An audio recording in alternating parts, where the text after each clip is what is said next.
Waduh, Bang, itu main Bang beli susu banyak-banyak, Bang. Buat apaan? Iya, ntar ada acara di Posyandu. Acara apaan, Bang? Biasa buat anak balita. Boleh ikutan nggak, Bang? Boleh, tapi kamu harus diimunisasi dulu. Waduh, kagak dah.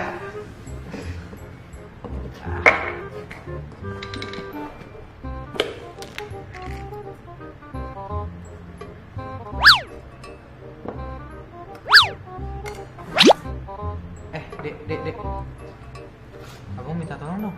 Ngapain, Bang? Kan abang pengen mindahin susu ke tempat yang badan yang lebih kecil nih. Tapi kayaknya kurang. Emang kurang, Bang? Kurang.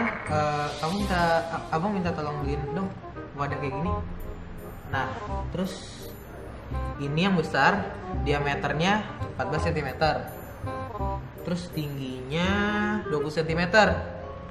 Nah, kamu beli ya. Yang ini nih. Kalau yang ini yang kecil diameternya 4 cm. Buat tingginya itu 5,5 cm. Nah, kamu beli ya di apotek atau Belinya berapa banyak, Bang? Ya, kau kan abang udah kasih clue-nya, masa nggak tahu sih? Dia pakai clue-clue segala kayak acara kuis. Udah cepetan beli. Nih, mau buat acara ntar sore nih anak-anak. Cepetan. Ayo cepetan, beli sana. Harus pas apa, Bang? Harus. Kayak pom bensin ya, Bang, harus pas. Harus lah.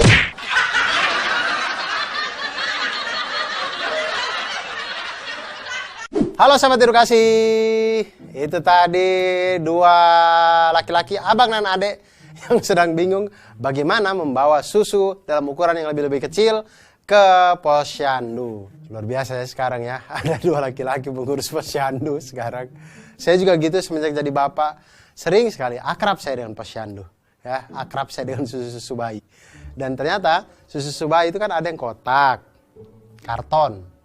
Ada juga yang dijualnya itu kaleng. Nah, kaleng-kalengnya ini ternyata kalau kita lihat itu sebenarnya bentuk daripada tabung atau bentuk daripada pokok bahasan yang akan kita bicarakan pada hari ini, yaitu bangun ruang sisi lengkung. Bangun ruang sisi lengkung itu diantaranya itu ada tabung. Pokoknya sisi-sisinya itu yang melengkung, yang dia itu tidak kotak saja gitu. Dia itu pasti ada lengkung-lengkungnya itu ya. Itu ada tabung, itu ada juga kerucut, ada juga bola, dan mungkin ada juga yang perpaduan di antara ketiganya atau keduanya dan segala macam. Pokoknya dasarnya itu ada tabung, ada kerucut, dan juga ada bola. Cara menghitung volume dari bangun ruang sisi lengkung ini sama seperti pada bangun ruang yang lain. Ingat, volume itu selalu berangkat dari rumus volume adalah luas alas dikali dengan tinggi. Maka ketika pada tabung sama luas alas kali tinggi, kita lihat alasnya tabung itu alasnya berupa lingkaran, berarti luas lingkarannya itu adalah pi r kuadrat dikali dengan tinggi. Nah, tinggi tabungnya itu ya kita simbolkan dengan T. Maka volume dari tabung itu adalah pi r kuadrat dikali dengan T.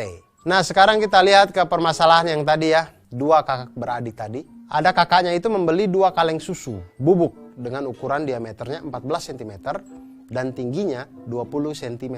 Kemudian abangnya itu akan membagikan susu tersebut ke Posyandu menggunakan wadah yang lebih kecil berbentuk tabung juga, diameternya itu 4 cm, kemudian tingginya adalah 5,5 cm. Nah, sekarang abangnya cuma punya 3 wadah kecil, tabung kecil. Kira-kira berapa banyak wadah yang harus dibeli oleh abang tersebut agar susu dalam kaleng yang besar itu habis? Nah, sekarang masalahnya adalah berapa banyak wadah kecil yang harus disiapkan oleh abang tersebut agar susu bubuk yang ada di dalam dua kaleng yang besar itu bisa habis terpindahkan gitu. Nah, di sini akan kita hitung volume dari tabung. Nah, untuk menjawab permasalahan ini, pertama kita cari tahu dulu volume dari wadah susu yang besar, yang dua kaleng yang dibawa sama kakaknya tadi itu, abangnya tadi. Kita lihat diameter wadah yang besar itu adalah 14 cm. Kemudian dari diameternya 14 cm, maka jari-jarinya adalah setengah diameter, maka setengah dikali dengan 14 sama dengan 7 cm. Tinggi wadah yang besar itu 20 cm, maka volume kaleng susu yang besar itu adalah pi R kuadrat. Pi R kuadrat dikali dengan T. Maka volume kaleng yang besar tadi, kaleng susu yang besar adalah pi 22/7 dikali dengan 7 kuadrat dikali dengan 20 cm.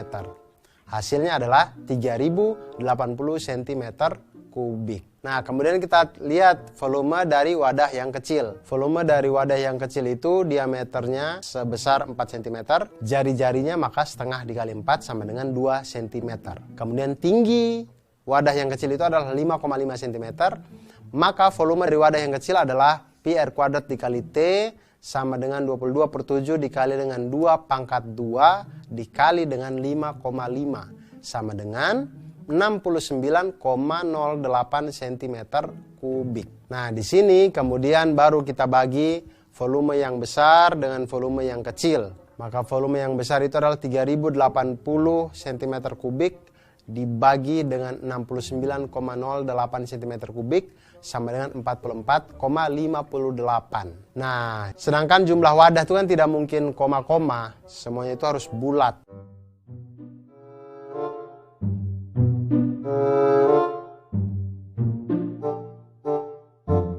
Nah, sahabat edukasi, jadi itu tadi tentang tabung pada bangun ruang sisi lengkung yang pertama ini. Dan ketika kita mengetahui tentang bagaimana cara menghitung volume dari tabung, itu akan membantu kita untuk mengetahui bagaimana cara kita mengisi botol minuman kita, mengisi botol kecap kita, dan sebagainya. Oleh karena itu, sahabat edukasi, jangan pernah lelah untuk belajar matematika, karena matematika itu akan membuat hidup kita menjadi lebih mantul, manfaat, betul.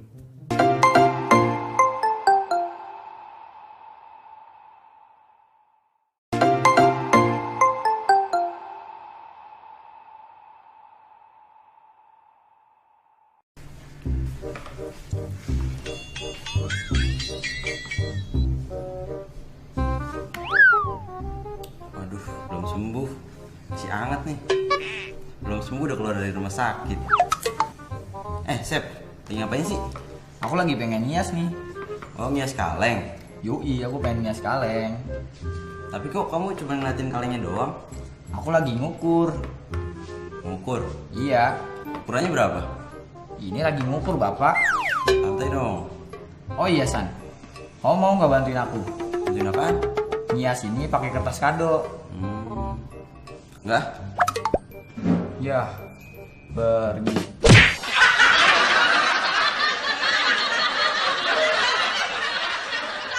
Halo sahabat edukasi, jangan seperti yang tadi itu ya, temennya minta bantuan malah ditinggal, jangan gitu. Walaupun kita tidak bisa, paling tidak kita duduk ikut menemani gitu. Ya kadang-kadang orang itu kadang dia bisa, tapi kadang tuh hanya membutuhkan kehadiran orang lain di situ agar memicu dia untuk bisa bekerja gitu.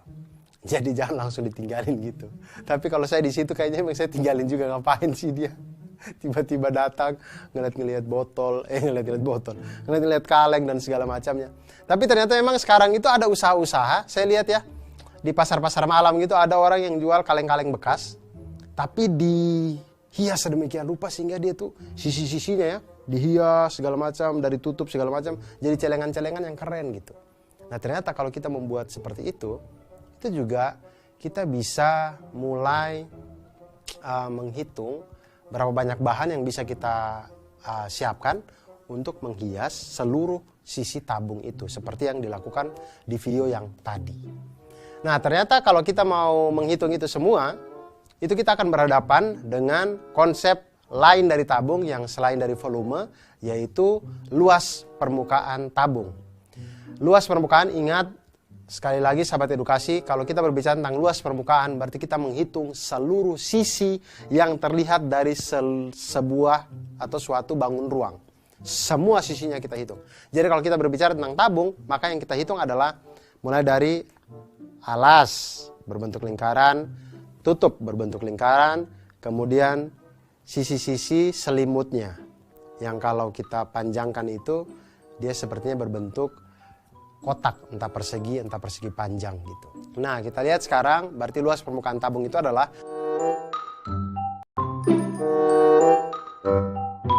Nah, sekarang kita lihat masalah dari teman kita yang tadi. dia mempunyai kaleng-kaleng bekas dengan ukuran tinggi 10 cm dan diameter 7 cm. Dia ingin memanfaatkan kaleng bekas ini untuk membuat celengan, memanfaatkan limbah. Nah, untuk memperindah celengan yang akan dijual, dia perlu membungkus nih kaleng ini dengan kertas kado kan. Nah, jika kertas kado itu harganya adalah Rp3.500 per meter persegi dan teman kita tadi akan membuat 100 celengan, pertanyaannya adalah berapa biaya yang akan dikeluarkan untuk membeli kertas kado? Nah, di sini kita hitung dulu luas permukaan dari satu kaleng yang ada. Diketahui diameternya itu adalah 7 cm, kemudian tingginya adalah 10 cm. Maka luas permukaan kaleng itu adalah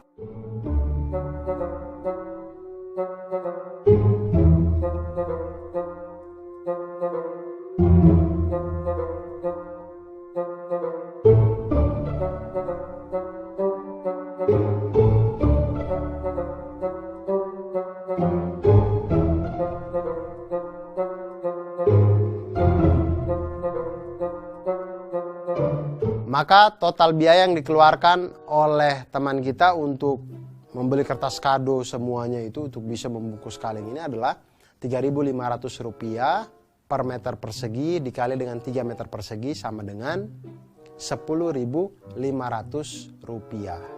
Jadi cukup dengan uang Rp10.500 dia bisa membuat 100 kaleng ini untuk menjadi celengan yang indah. Itu pun kalau dia tidak malas di kaleng kelima. Kalau dia malas di kaleng kelima, ya 95 kaleng yang lainnya ya tetap menjadi sampah gitu. Jadi teman-teman, sebenarnya dengan menumbuhkan ide-ide kreatif dalam hidup kita, itu akan membuat sekitar kita itu menjadi lebih indah. Kita bisa memanfaatkan hal-hal atau barang-barang yang menurut orang lain sudah tidak terpakai, tapi oleh kita bisa kita manfaatkan untuk menjadi hal yang lebih indah. Dan ketika itu bertemu dengan persoalan-persoalan matematika, semuanya bisa kita selesaikan dengan konsep-konsep matematika yang sangat sederhana. Oleh karena itu, jangan pernah berhenti untuk belajar matematika, jangan pernah lelah, jangan pernah pusing, harus tetap ceria, harus tetap tersenyum, karena matematika selalu membuat kita menjadi lebih mantul. Manfaat, betul.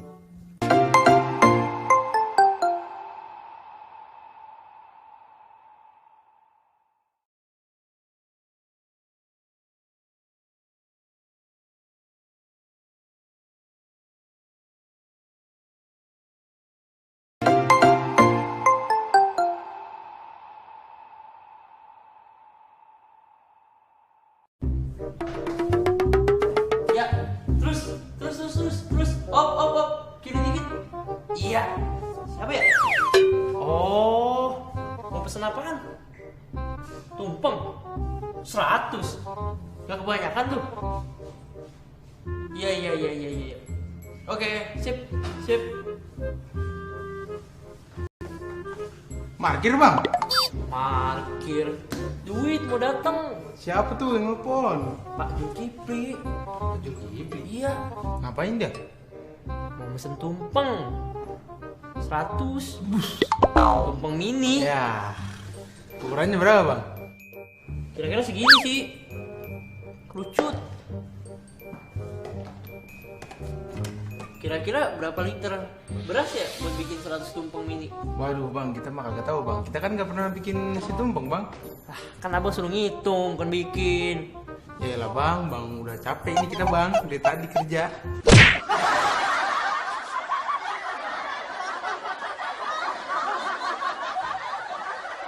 Ya sahabat edukasi, kira-kira berapa banyak tuh liter beras yang diperlukan ya untuk membuat nasi tumpeng? Saya selama ini kalau lihat nasi tumpeng, pikiran pertama saya adalah siapa nih yang bisa memotong di pucuknya ya.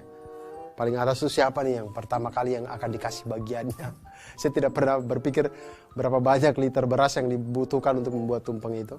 Tapi ternyata teman kita itu membawa permasalahan yang akhirnya membuka mata kita. Oh ternyata bisa dihitung kayaknya. Kalau dihitungnya berapa liter beras yang dibutuhkan untuk membentuk kerucut sebesar nasi tumpeng yang ada. Nah, kita bisa lihat dengan kalau kita ditanya tentang berapa liter beras yang dibutuhkan, maka tidak lain dan tidak bukan masalah yang harus kita selesaikan adalah volume dari atau volume dari nasi tumpeng itu atau volume dari bentuk kerucut yang ada.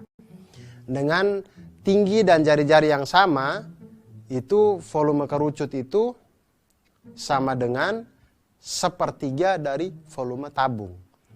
Kalau tinggi dan jari-jarinya sama.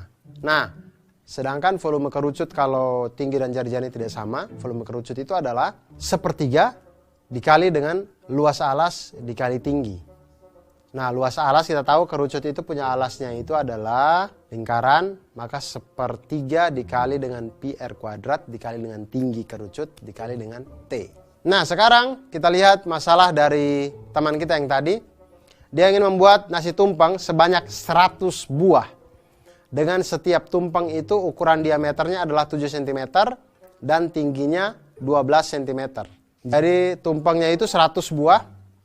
Dengan diameter setiap tumpeng itu 7 cm dan tingginya adalah 12 cm. Pertanyaannya adalah berapa liter beras yang dibutuhkan untuk 100 buah nasi tumpeng.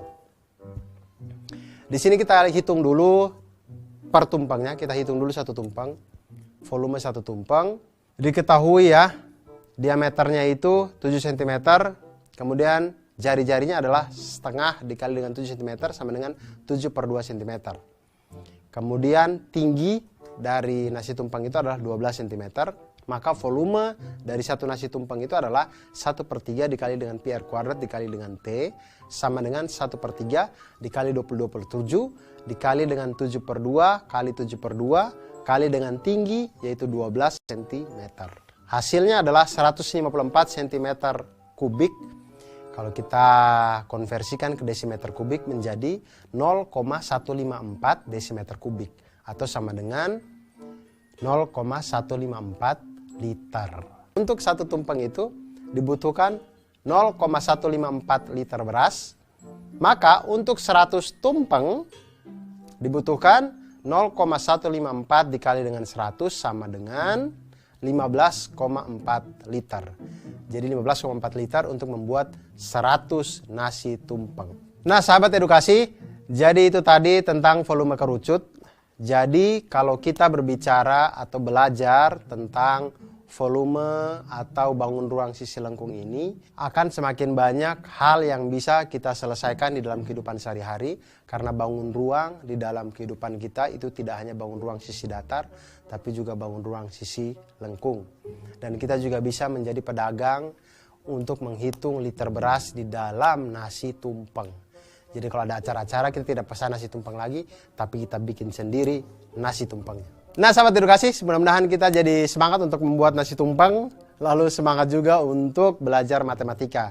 Karena dengan matematika membuat hidup kita menjadi lebih mantul, manfaat, betul.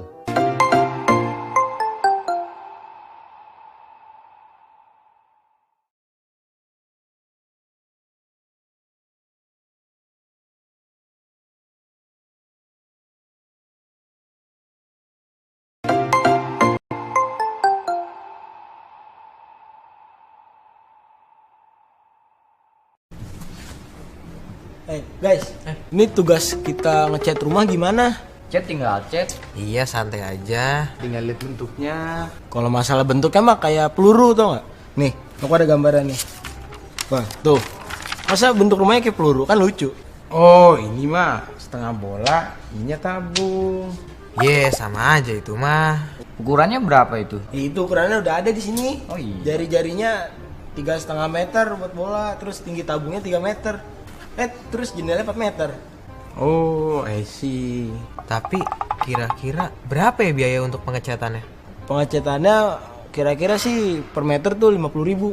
Wow, mahal juga. Iya, makanya mahal banget. Udah gitu rumahnya gede kan, kita pasti keluar banyak duit ini. Wah, kalau kayak gini sih aku nggak sanggup. Aku keluar aja lah. Aku juga nggak sanggup lah. Jangan bantuin, masa dua doang ada senior.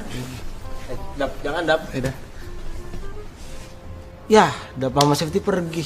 Gimana ya? Das, berarti tinggal kita berdua dong. Lah, nggak ada dia juga. Aduh, sendiri dong berarti.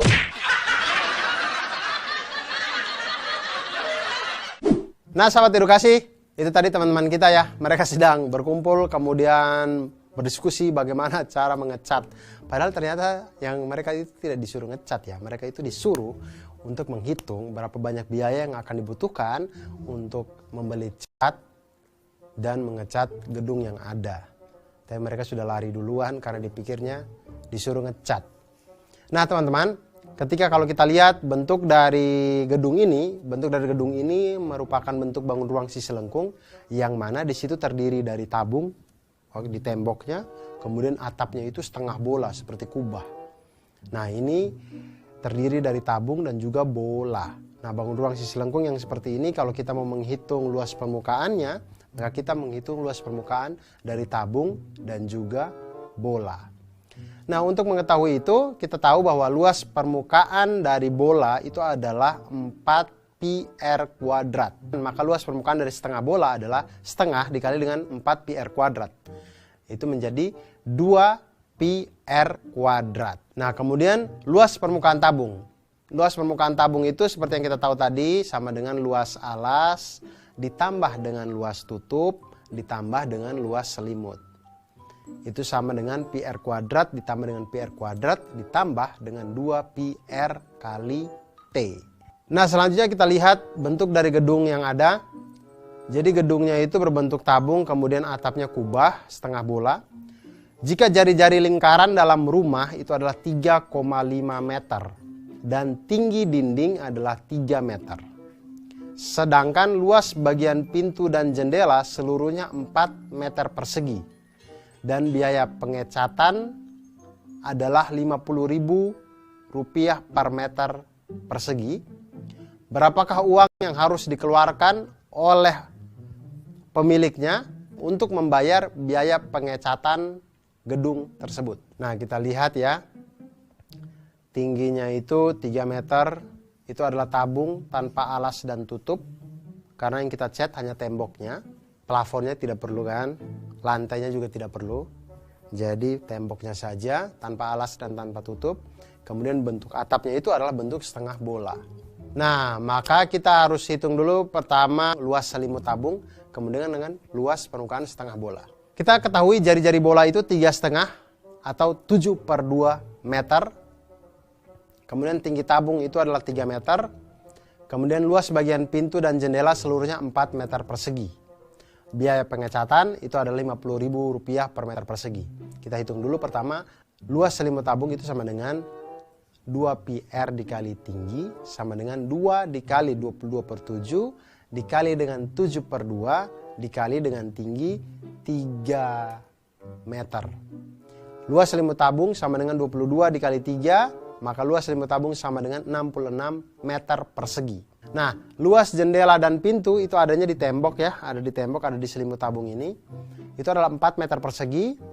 Maka jendela dan pintu ini harus kita kurangi dengan jendela dan pintu karena mereka ini tidak dicat ya.